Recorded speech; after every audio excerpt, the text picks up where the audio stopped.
dia, pessoal. Tudo bem? Primeiramente, eu gostaria de agradecer a oportunidade do Telesaúde pelo convite. Para quem não me conhece, eu sou a Ana Alice, eu sou cirurgiã dentista formada pela Faculdade de Odontologia da Universidade Federal de Goiás e sou mestre em Clínica Odontológica pelo Programa de Pós-Graduação da Universidade Federal de Goiás. Bom, hoje nós vamos falar sobre o uso racional de fluoretos na odontopediatria. Esse tema ele é muito importante. Ele, para nós, principalmente para a odontopediatria, ele é um tema que é muito discutido, principalmente porque hoje nós temos que falar sobre o uso racional de fluoretos e não simplesmente o uso despendido dele, uma vez que a gente vê, encontra muito a respeito da toxicidade que o fluoreto ele pode vir a apresentar ou não. Então, nós vamos abordar sobre isso. Fiquem à vontade para vocês discutirem, perguntarem, tá? Para que a gente possa, ao final da aula, concretizar todo esse conhecimento que a gente já tem. Então, para que a gente possa entender como vai funcionar a nossa aula, ela está estruturada nas seguintes etapas. Inicialmente, nós vamos falar a respeito de algumas bases conceituais, tá? Para a gente entender o mecanismo de ação do fluoreto e para isso a gente tem que ter um conhecimento prévio sobre a cariologia, principalmente a cariologia relacionada à odontopediatria. Vamos discutir sobre as principais atuais evidências científicas para os meios de uso dos fluoretos, sendo que nós temos 3 meios de uso: meio coletivo, meio individual e meio profissional. Ao final, nós vamos discutir sobre o resumo das principais recomendações para o uso desses fluoretos, seguindo a Associação Brasileira de Odontopediatria. E para fechar, nós podemos discutir também se houve alguma dúvida ou não sobre esse tema. Então, vamos lá. O que é o fluoreto? Para a gente poder relembrar. O fluoreto, na química, na sua forma iônica, ele é simplesmente um íon flúor. Mas para nós, no uso da odontologia, nós utilizamos os fluoretos na sua forma no plural, uma vez que ele é associado aos mais variados tipos de sais. Por exemplo, o fluoreto de sódio, o monofluorfosfato de sódio. Mas o mais importante do que você saber o que é o fluoreto é entender o seu mecanismo de ação. Então, nada mais do que o mecanismo de ação do fluoreto é quando ele vai interferir na dinâmica do processo de desmineralização e remineralização a que o dente é submetido pelo processo da cárie. Então, o processo de mecanismo de ação do fluoreto é no qual ele vai diminuir a desmineralização do dente e ativar a sua remineralização. Ou seja, lembrando que a cárie é aquele processo multifatorial, dinâmica, que envolve o processo biofilme açúcar dependente, o íon flúor vai estar atuando nessa interferência dinâmica a que o dente, a estrutura do dente é submetida. Mas para isso, então, a gente tem que lembrar qual que é a finalidade do uso do flúor, então, na cárie. A cárie ela é uma doença controlável, ou seja, ela pode ser controlada principalmente por 3 mecanismos. A desorganização periódica do biofilme dental, que é feita pela escovação, pela restrição da ingestão de açúcar, ou seja, uma vez que eu falei para vocês anteriormente, como a cárie, ela é um processo multifatorial, dinâmico, mediada pelo biofilme açúcar dependente, então esses 2 processos nós podemos estar modulando para o controle da cárie. Mas o flúor, ele também atua nesse processo, juntamente com a saliva, com a capacidade de tampão da saliva, sendo que quem tem acesso ao flúor, ele tem que ser utilizado de forma racional e ele vai estar atuando como um fator determinante positivo para esse processo da cárie. E no caso, na cárie na criança, em odontopediatria. Então, para que a gente possa entender isso, nós vamos falar sobre as recomendações, as principais evidências científicas que nós temos para o uso de fluoretos na infância. Nós temos 3 métodos: a abordagem coletiva, a abordagem individual e a abordagem profissional. Dessa forma, ela fica mais didática para que vocês entendam, mas ao final nós vamos associar esses 3 métodos, ou seja, essas 3 abordagens, para que nós possamos ao final, entender como a gente pode proceder com o nosso paciente. Lembrando que o tratamento, o plano de tratamento para o nosso paciente, ele tem que ser o quê? Individualizado, ele tem que ser humanizado e ele tem que prezar para o contexto em que a criança, o seu indivíduo, o seu paciente, ele está inserido. E dessa forma a gente consegue, né, escolher qual método é melhor para ele. Então vamos lá, nós vamos iniciar então com a abordagem coletiva. O que é a abordagem coletiva? A abordagem coletiva, ela nada mais é que a fluoretação das águas de abastecimento público, sendo que aqui no Brasil, essa fluoretação das águas de abastecimento público, ela é uma lei, tá? Existe uma lei federal de 1974, no qual ela diz que toda cidade com estação de tratamento de água, ela deve agregar fluoreto. Ou seja, vocês podem encontrar na literatura também a respeito do sal fluoretado. Aqui no Brasil, o sal fluoretado não é um método, tá, de abordagem coletiva, uma vez que eles são excludentes. Não dá para nós termos o sal fluoretado agregado com a água de abastecimento público, também agregado com fluoreto, uma vez que nós vamos ver mais um pouco para frente a respeito das limitações que existem para o uso do fluoreto, que nós vamos falar a respeito da fluorose. Então, aqui no Brasil, as cidades, né, que possuem estação de tratamento de água, ela vai ter agregado o flúor. Mas como é que o flúor vai agir nas águas de abastecimento? É muito simples. Então, toda água, né, que, por exemplo, a gente ingere, ou o alimento que é feito, né, todo alimento que é preparado e ele é ingerido, ele vai atuar inicialmente na nossa cavidade bucal. Mas à medida que essa água, né, ela com flúor, né, agregado, ela atinge o nosso trato gastrointestinal, ela vai ser absorvida e ela vai retornar na nossa saliva, atuando como se fosse um efeito sistêmico indireto. Ou seja, se a gente for pensar, todo indivíduo que ele tem, né, que ele ingere tanto líquido como algum alimento, né, que foi preparado com essa água fluoretada, ele vai receber mais benefícios do que aquela pessoa que não está exposta, por exemplo, à água fluoretada. Então, o flúor, né, nas águas de abastecimento público, ele é um eixo norteador da saúde pública aqui no Brasil, sendo que ela é considerada, né, a quantidade de fluoreto, ela é considerada uma concentração é uma concentração que os estudos trazem para nós, que é de 0,7 ppm de flúor, ou seja, é uma quantidade pequena, mas que é suficiente para atuar e ter eficácia na sua atuação naquele mecanismo que eu já expliquei para vocês, um mecanismo de diminuir a desmineralização, tá, que o dente sofre e ativando a remineralização.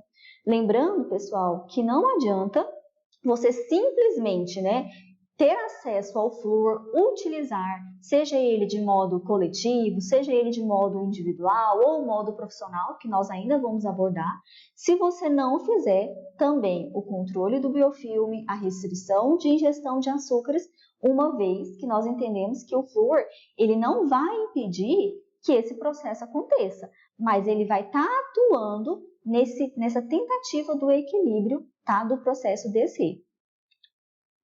Então, para que vocês, né, consigam visualizar, nós temos várias evidências científicas e uma delas que eu trouxe aqui para vocês, tá? Que ela é da biblioteca da Cochrane, no qual ela traz, né, que foi feito um estudo para avaliar os efeitos da fluoretação da água, tanto natural ou artificial, na prevenção da cárie dentária.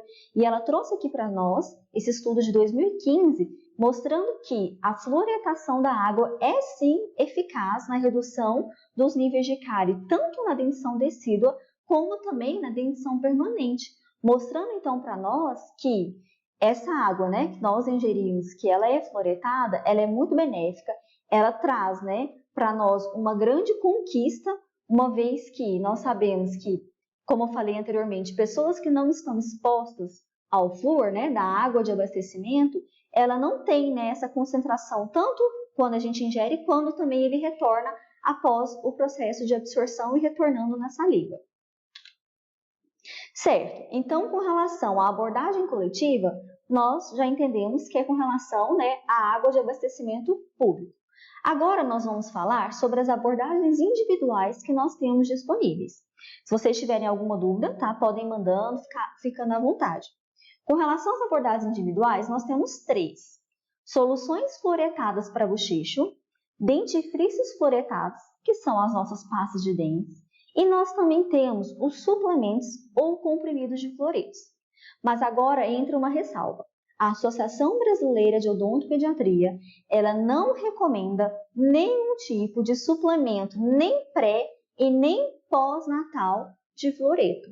Então, ele está até nessa caixa, né, em vermelho, mostrando que nós não vamos falar dele, uma vez que a Associação Brasileira de Odontopediatria ela não recomenda, ela não orienta o seu uso. Nós vamos focar, então, nas soluções fluoretadas para bochecha e nos dentifrícios fluoretados. Com relação às soluções fluoretadas para bochecho, é muito importante que vocês entendam que esse método, método que a gente considera como individual, ele é somente indicado para crianças com mais de 6 anos de idade. Por quê, Qual que é o sentido da gente indicar somente para crianças acima de 6 anos de idade? Uma vez que nós sabemos que para a gente poder indicar esse bochecho, a criança ela tem que ter capacidade de cuspir todo o conteúdo em que ela colocou na boca. Então, não dá para nós indicarmos para crianças menores que essa faixa etária, tá? Além disso, esse método de solução fluoretada para bochecho, ele tem que ser considerado com relação à atividade, ou seja ela uma lesão cariosa ativa ou, por exemplo, uma lesão cariosa inativa, e o risco de cárie em que seu paciente está exposto. Mas como é que a gente vai poder avaliar esse fator de risco em que o meu paciente ele está exposto ou não? Então, nós temos que avaliar considerando todos os fatores, todas as variáveis socioeconômicas, ambientais, ou seja, o contexto em que o seu paciente está inserido.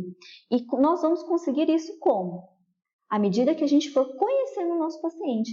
Então, por isso é muito importante uma boa anamnese, uma boa condução do seu caso clínico com o seu paciente para você entender o contexto em que ele está. Principalmente, é muito importante você também conhecer o seu recordatório alimentar. Ou seja, você estabelecer com o seu paciente um diário alimentar para que você conheça também como é essa nutrição, essa dieta alimentar do seu paciente, para que você possa estabelecer com ele um plano de tratamento apropriado, individualizado, personalizado para ele.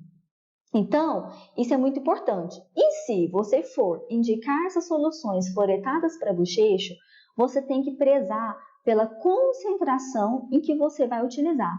Lembrando que, para uso semanal, nós indicamos fluoreto de sódio a 0,2%, ou seja, que corresponde a uma concentração de 900 ppm de flúor.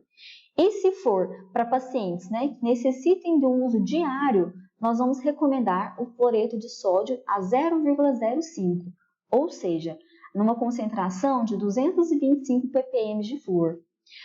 Essas soluções fluoretadas, como eu falei para vocês, que nós temos que considerar atividade ou risco de cárie, isso vai a depender do profissional. Então, tem que deixar bem claro, que muitas vezes o profissional ele tem dúvida. Como eu vou escolher isso? O importante é você saber qual é a recomendação para o uso diário e para o uso semanal e qual é o critério que você vai determinar. Lembrando que um contexto em que o paciente vive, ele não tem acesso, por exemplo, à água fluoretada. A água que ele tem na casa dele é, por exemplo, de poço artesiano, não tem rede de saneamento de esgoto, então você tem que prezar por isso também. E nós vamos ver que mais na frente um pouquinho, a questão também de ter o acesso ou não, por exemplo, ao dentifrício fluoretado. Tudo isso vocês vão determinar ou não a escolha de vocês para o melhor método para o seu paciente. Agora, com relação a outra opção que nós temos de abordagem individual, é o dentifrício fluoretado, ou nada mais é que a nossa pasta de dente. O dentifrício fluoretado, como é muito conhecido por vocês, por todos nós, é o método mais racional do uso de fluoreto. Por quê? Por que ele é considerado como o método mais racional do uso de fluoreto?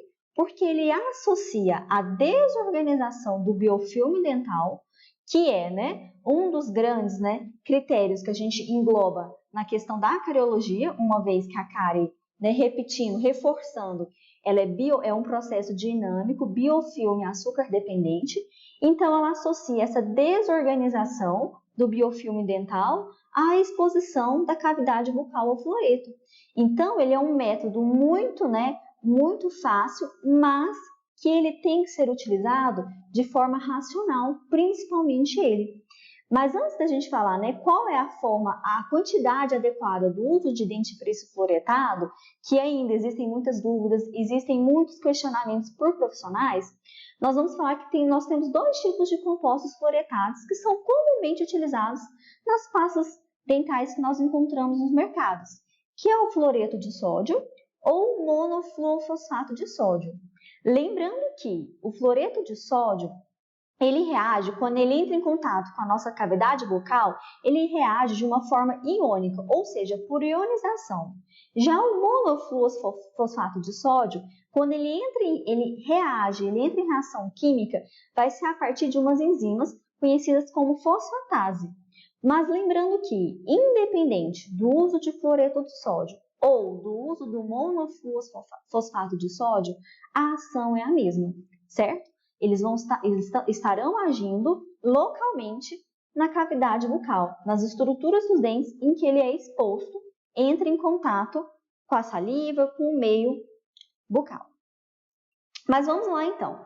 Vamos entender por que a gente está falando tanto das pastas de dentes, dos dentifrícios fluoretados, porque nós temos na literatura, uma literatura fortemente baseada em evidência científica para o uso dos dentifrícios fluoretados, no qual ele traz para nós, né, a literatura traz para nós que o dentifrício fluoretado contribui na redução de cárie tanto em criança como em adulto, é fortemente baseado nas melhores evidências científicas, sendo que ele tem que ser dependente da concentração de no mínimo 1000 ppm de flúor e a frequência a ser utilizado, né, dessa pasta, desse creme dental fluoretado, tem que ser no mínimo 2 vezes ao dia.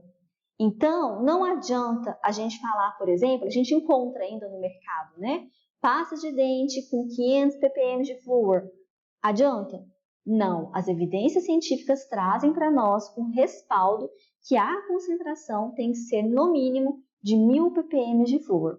Então, por isso que o tema da aula de hoje, né, é a respeito do uso racional, porque muitos vão se questionar assim, mas Ana, tudo bem, eu utilizo uma pasta de 1000 ppm, na concentração, né, de 1000 ppm de flúor, faço uma escovação no meu filho ou no meu paciente, né, oriento uma escovação de 3 vezes ao dia, mas ele teve fluorose, que a gente vai abordar um pouquinho mais para frente. Então, agora a gente vai falar na quantidade que a gente vai indicar para o nosso paciente. A concentração e a frequência, nós já vimos que são nessas medidas, 1000 ppm no mínimo e 2 vezes ao dia. Agora, com relação à recomendação segura na quantidade, nós temos que ver que a recomendação segura para crianças menores de 3 anos de idade é utilizar uma quantidade de fluoreto que contenha, no mínimo, 1000 ppm de flúor, sendo que tem que ser uma quantidade similar a 1 grão de arroz cru. Nós encontramos também na literatura falando que para crianças, né, menorzinha, criança, por exemplo, que erupcionou o dente, está naquela fase, né, de 1 ano, 2 anos, nós ainda podemos também colocar metade de 1 grão de arroz cru. Já para crianças, né, acima de 3 anos, acima de 6 anos, o recomendado é utilizar não mais com a quantidade do tamanho de uma ervilha. Ou seja, lembrando também que nós temos que prezar para a inserção da quantidade de creme dental no sentido transversal e não no sentido horizontal. E reforçando também que é importante vocês colocarem, né, inserirem, né, quando vocês forem orientar os seus pacientes, a colocarem a pasta de dente, o creme dental, entre as cerdas, de uma forma que isso vai diminuir a absorção, a deglutição desse creme dental pela criança.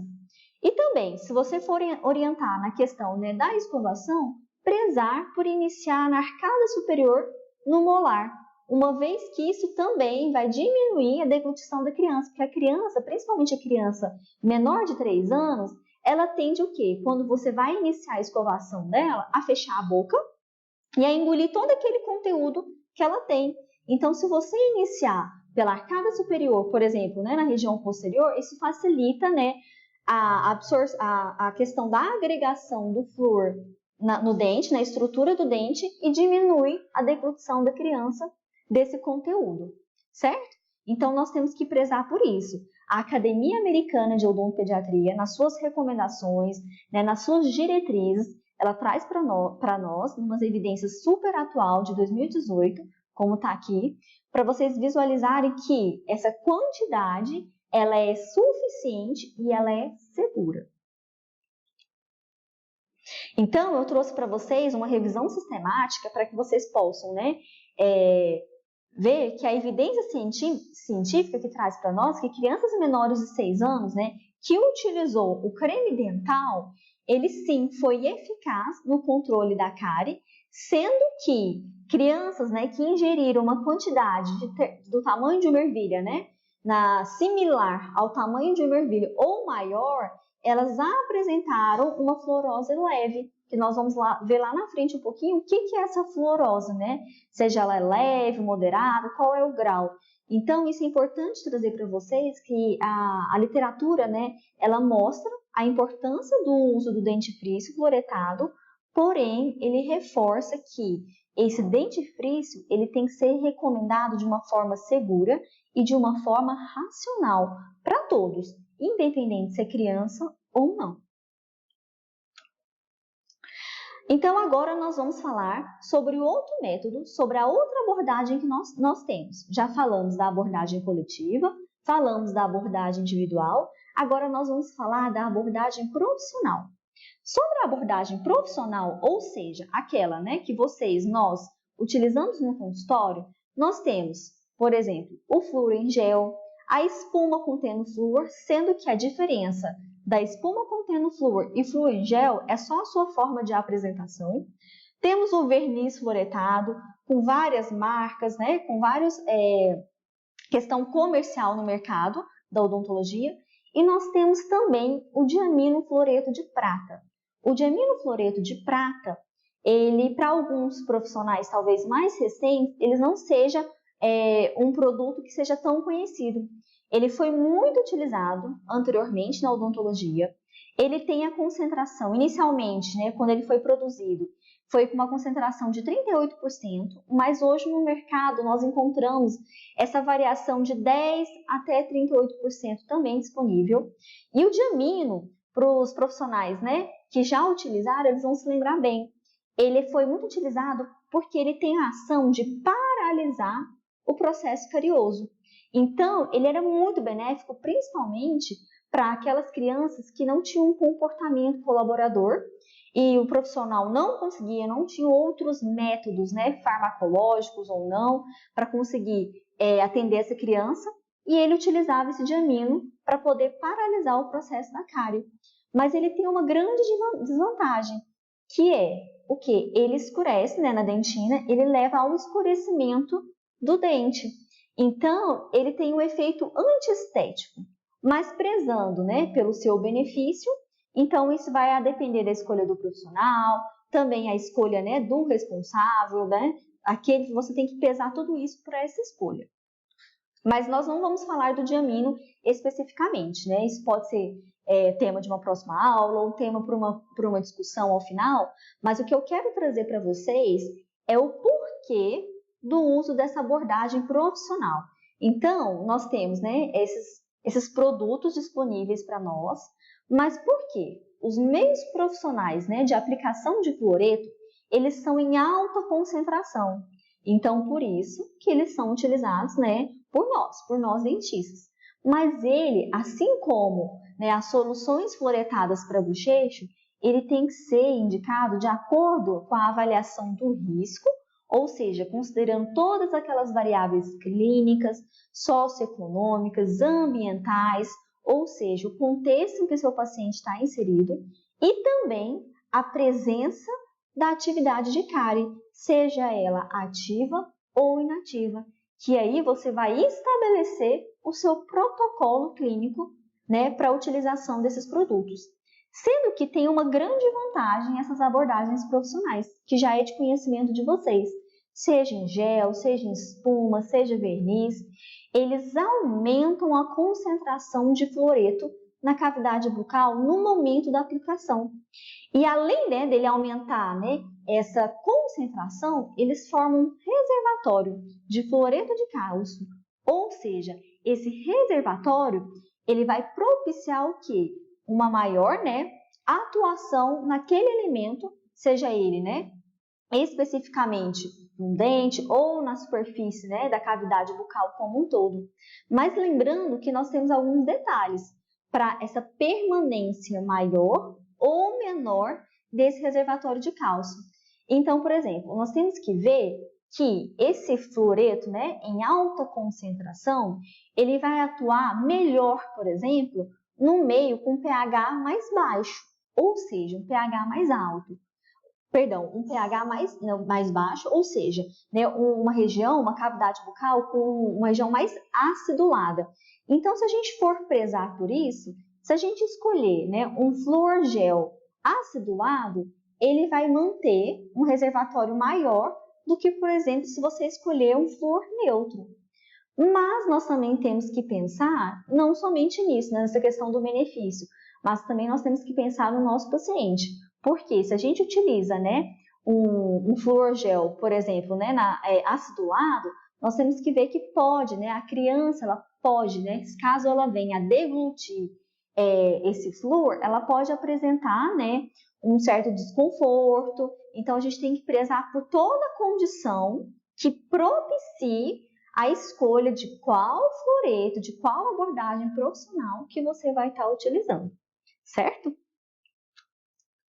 Então, eu trouxe aqui para vocês também outras evidências científicas, ficam a critério de vocês, né, para vocês estarem conhecendo um pouco mais. Deixei aqui a referência da Academia Americana de Odontopediatria com relação às políticas de uso do diaminofluoreto de prata, principalmente para quem ainda, né, não está habituado ou ainda não conhece, não utilizou, para que vocês possam estar conhecendo. E acima tem uma revisão sistemática e meta-análise a respeito, né, sobre a efetividade do fluoreto tópico, né, utilizado para tratamento dessas lesões de cáries incipientes. Então, é muito importante. Por que muitas vezes os profissionais, né, quando ele encontra uma mancha branca ativa, por que ele escolhe o uso do verniz fluoretado e não do flúor gel? Então, isso é muito importante para que vocês possam, né, ler, explorar mais a literatura, para que vocês consigam decidir, né, ter a tomada de decisão mais acertada com o seu paciente. Agora, então, nós entendemos as três abordagens, os três métodos disponíveis que nós temos, né, tanto coletivo, individual e profissional, mas nós temos que entender também que nós podemos combinar esses meios do uso de fluoretos. Mas quando que a gente vai associar esses meios? Nós vamos associar esses meios, né, mediante o quê? Quando a gente tem o nosso paciente em risco ou com fatores de risco, né, que propiciem. Então, por isso que a gente tem que avaliar se o nosso paciente ele é baixo, médio, alto risco para cárie. Como é que a gente consegue avaliar isso?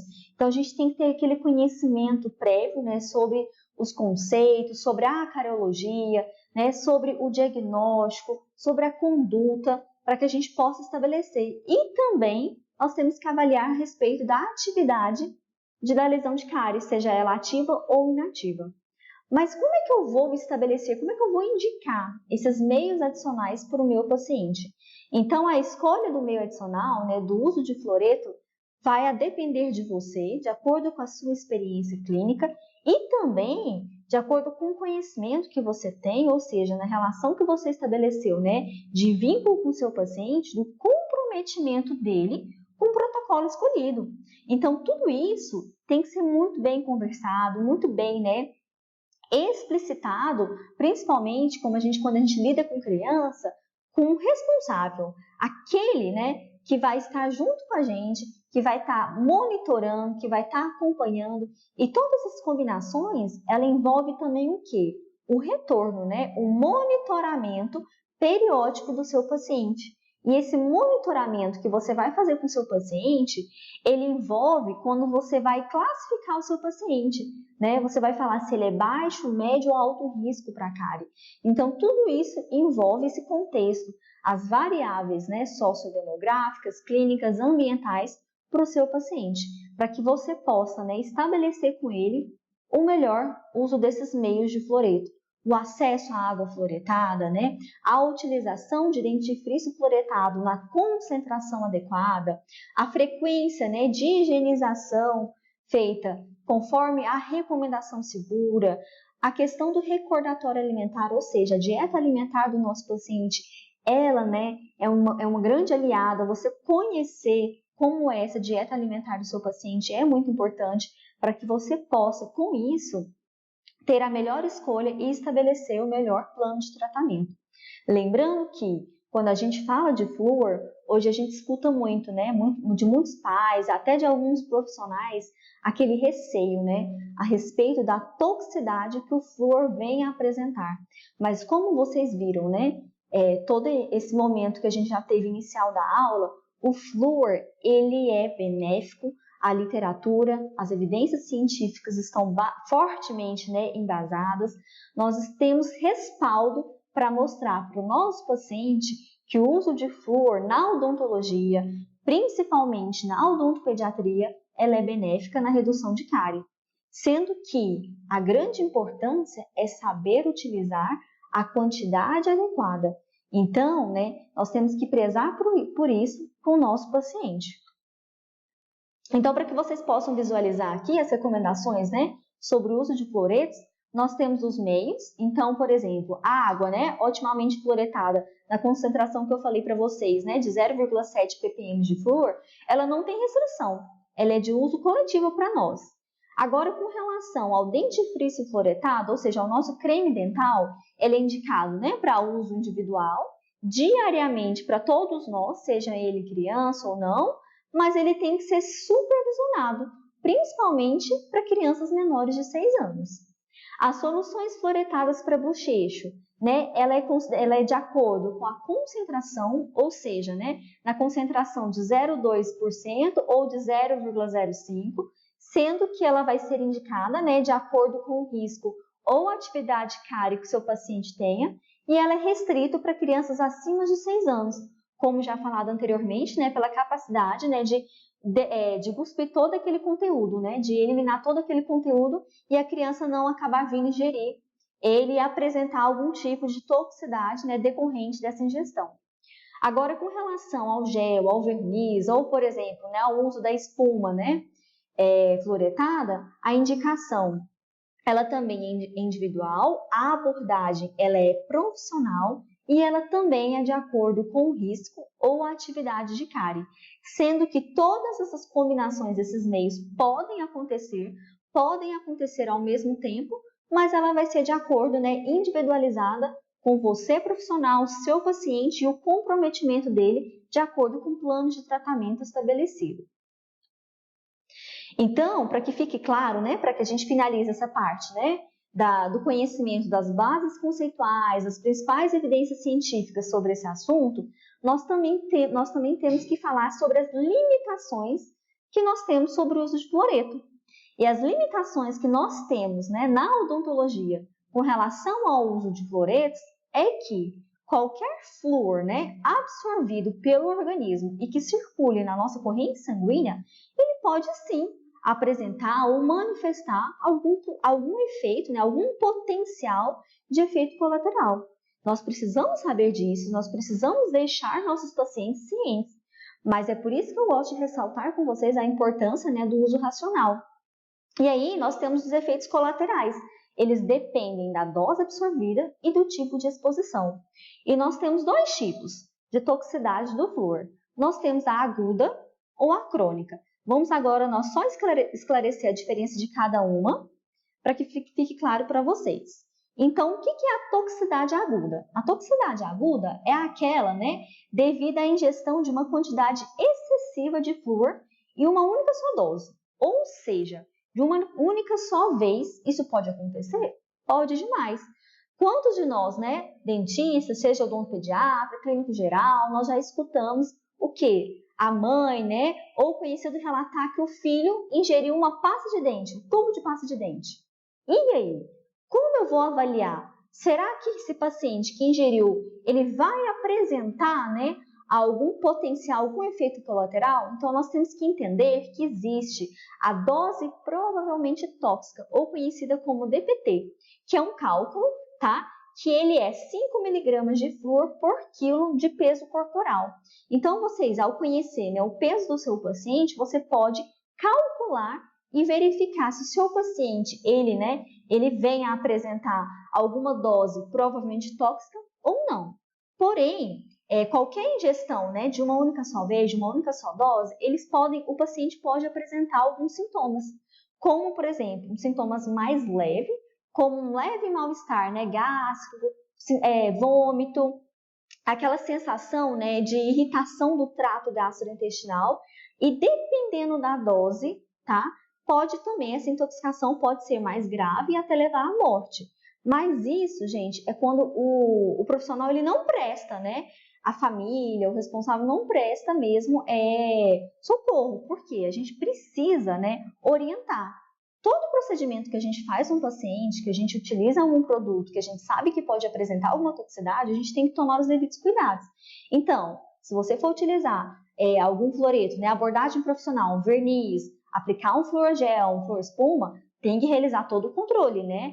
A aspiração, a questão do isolamento, seja ele, né, se for feito isolamento relativo, isolamento absoluto, qual a escolha que você for estabelecer, você tem que deixar, né, bem esclarecido.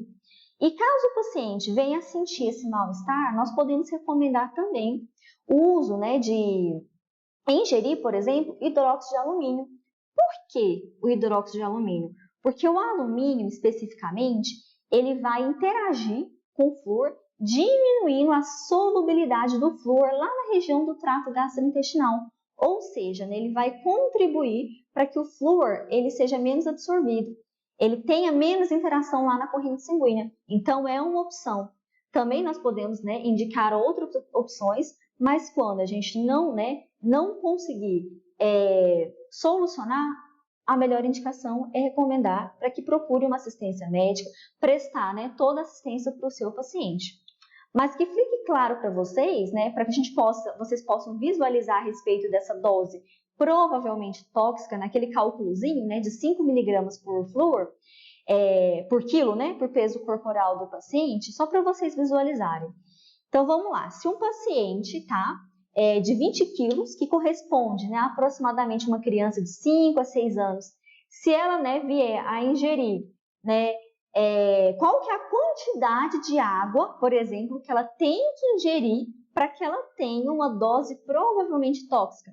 Olha a quantidade, 143 litros. Ou seja, a gente sabe que com relação à água fluoretada, vai ser, né, quase impossível uma criança com esse peso corporal apresentar algum tipo de toxicidade, né, ao ingerir uma água otimamente fluoretada, na concentração de 0,7 ppm. Mas com relação ao creme dental, ao dentifrício fluoretado, então uma criança de 20 quilos, para que ela apresente, tá, uma dose provavelmente tóxica, ela tem que ingerir, literalmente, né, uma bisnaga inteira do creme dental, ou seja, correspondente a 90 gramas. Isso acontece? Sim, pode acontecer, né? Mas, assim, o que eu quero deixar claro para vocês é que quando você sabe, né, realizar esse cálculo e tem essa sensatez, você consegue, né, transmitir para a mãe, para o responsável, o seu respaldo, né, o seu conhecimento para ela. Então, isso é muito importante.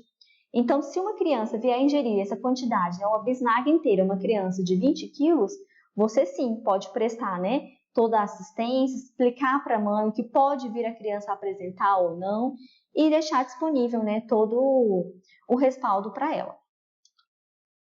Mas agora, com relação à toxicidade crônica, o que é, né, essa toxicidade crônica? O que pode vir a acontecer?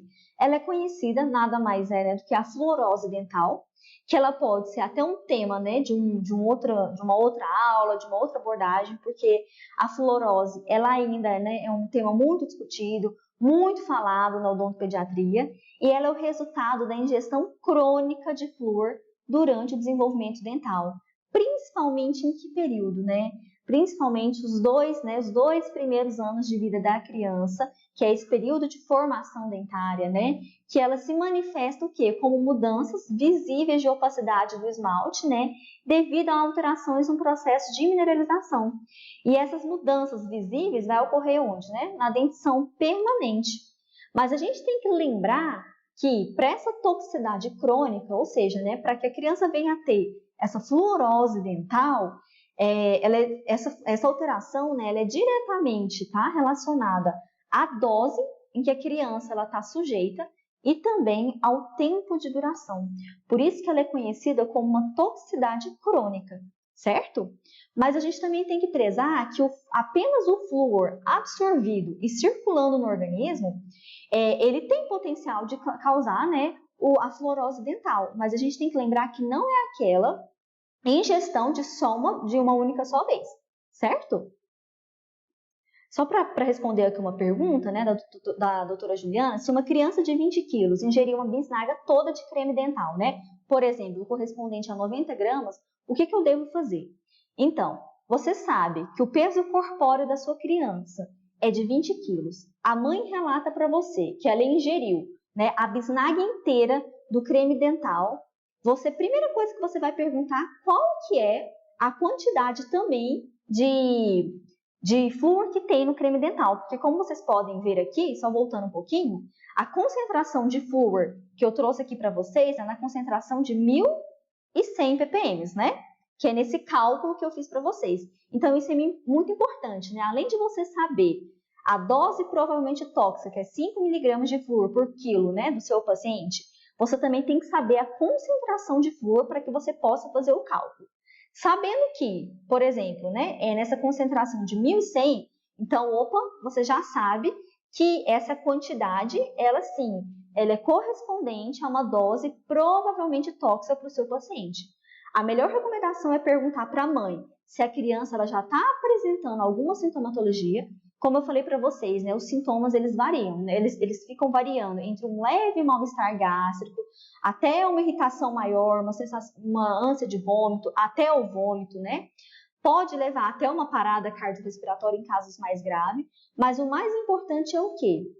É você recomendar que a mãe, né, o responsável, procure sim uma assistência médica, principalmente nessa quantidade que a gente viu que a criança possa vir a ter, e você pode também recomendar, como falado anteriormente, a questão, né, de líquidos, né, como hidróxido de alumínio, aqueles também conhecidos como Pepsamar, para que o paciente, nesse momento, ingerir leite também é uma opção muito boa de escolha, tá? Como forma de opção para minimizar essa sensação, né, de desconforto da região gástrica, do trato gastrointestinal, mas nessa quantidade eu sempre recomendo, né, é sempre recomendável, aconselhável que sim, que você peça para a mãe, não que se a criança não estiver sentindo nada, tudo bem, mas que ela fique atenta com a criança e se a criança ela apresentar, né, um mal súbito, encaminhar para uma assistência médica.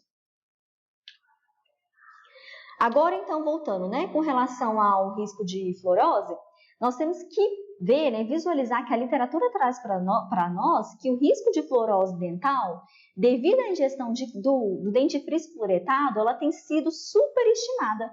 E a gente encontra muito ainda, né, muitos profissionais, muitos pais que preferem, né, fazer o uso do creme dental sem flúor, ou flúor numa quantidade menor, como de 500 ppm, mas a literatura traz para nós que não há provas de que o uso de creme dental com flúor deve ser adiada, tá? Para depois de 3, 4 anos ou mais. Então, assim, eu quero deixar bem claro aqui para vocês é que sim, erupcionou o dente, nós podemos sim fazer o uso, tá? De creme dental fluoretado. Claro que prezando pelo uso racional, lembrando que a concentração e a frequência As evidências científicas já trazem para nós fortemente, né, embasado na quantidade de 1000 ppm de flúor e na frequência de pelo menos 2 vezes ao dia, mas nós temos que utilizar de forma racional, ou seja, qual que é a recomendação segura, né? Para crianças menores de 3 anos, a quantidade similar a um grão de arroz cru, e para crianças acima de 3, 6 anos, a quantidade similar a um grão de ervilha, certo? Dentifrício com baixa concentração de flúor não vai evitar fluorose, por isso que hoje nós não recomendamos mais, né, dentifrícios fluoretados com menos de 1000 ppm de flúor. E a fluorose, né, não há provas, tá? Que a fluorose ela tem um efeito prejudicial sobre a qualidade de vida, né, de indivíduos que são expostos, por exemplo, à água fluoretada e creme dental. Nós encontramos na literatura estudos que fazem que investigam sobre isso, mas que nós sabemos que o benefício, né, o efeito terapêutico do flúor, ele é muito maior, né, no seu benefício da redução de cárie, do que simplesmente, né, a questão de nos preocuparmos, né, com risco ou não da criança vir a ter a fluorose dental. Então, para a gente, né, poder, já estamos chegando no finalzinho da aula, só para mostrar para vocês sobre as recomendações que nós temos sobre o uso de fluoretos, segundo a Associação Brasileira de Odontopediatria. Então, esse é um resumão, né, para a gente poder fechar, para que a gente reforce que a Associação Brasileira de Odontopediatria ela não recomenda o uso nem pré e nem pós-natal de suplementos fluoretados, mesmo nas situações em que a água fluoretada ela não está disponível. Ela recomenda, tá, que o diagnóstico, né, do risco e atividade de cárie do seu paciente seja individualizado e a escolha, né, do meio de fluoreto ele seja feito conforme, né, o profissional e o seu paciente, na sua relação, né, de vínculo profissional e paciente. Além disso, ela recomenda, né, que os dentifrícios fluoretados, ou seja, as nossas pastas de dentes, né, tenham que conter no mínimo 1000 ppm de flúor e sejam utilizados por todas as crianças de todas as idades na frequência de pelo menos 2 vezes ao dia. E ela recomenda também que a escovação, né, com dentifrício fluoretado, ela seja feita após as refeições para diminuir a absorção, né, inadvertida do fluoreto. E sempre lembrando, priorizando a escovação noturna, que é naquele processo, né, da quirologia, vocês já sabem, já têm conhecimento sobre isso. Então, pessoal, quando eu falei para vocês, né, que é aconselhável, quando a gente for colocar, né, for orientar o paciente, o responsável, né, do seu paciente a inserir a quantidade de creme dental é entre as cerdas, né, lembrando que o ideal, né, o aconselhável entre as cerdas, para que quando, né, for realizar a higienização, diminua a deglutição. E se você iniciar também, né, pela arcada superior, pelos dentes posteriores, isso também vai diminuir a absorção inadvertida do fluoreto, principalmente em crianças menores de 3 anos, certo?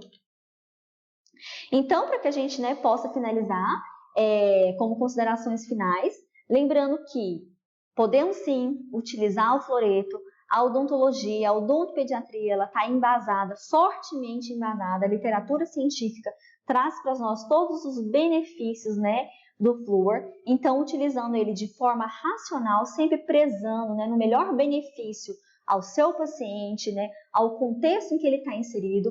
Lembrando que tudo isso que eu trouxe para vocês não foi tirada, né, da experiência clínica somente, mas ela está, né, embasada nas principais, nas mais atuais evidências científicas, e eu quero que vocês possam, né, propagar isso, porque a gente encontra muito hoje falando, né, alguns, né, colegas, alguns pacientes, né, que relatam que não fazem uso do fluoreto porque eles têm medo do risco.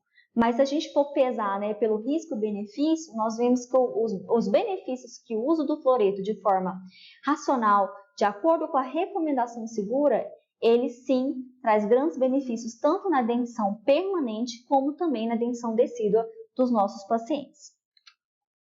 Então, aqui para finalizar para vocês, eu trouxe essa frase, tá, do John Maynard, que a verdadeira dificuldade ela não está em aceitar ideias novas, mas sim em fugir das ideias antigas. Então, eu gostaria muito que vocês, né, a partir dessa aula, espero ter contribuído um pouquinho com vocês a respeito desse tema. Claro, né, que tem outros, surgem outros, né, principalmente a questão da fluorose. Eu sei que é um tema que ainda a gente pode discutir em outra oportunidade. Nós também podemos discutir ainda mais, né, a respeito da cariologia, que a cariologia em odontopediatria, ela também tem muito que abordar, principalmente ainda existem muitos mitos, né, sobre a respeito da cárie em criança, mas nós temos evidências científicas fortemente embasadas, então a gente pode sim trabalhar em outra oportunidade, outros temas, e sempre retornando também a falar um pouco do uso racional de fluoretos, certinho? Eu quero agradecer pela oportunidade, meu muito obrigada, estou à disposição, esse é o meu e-mail, tá? E qualquer dúvida, eu estou aqui.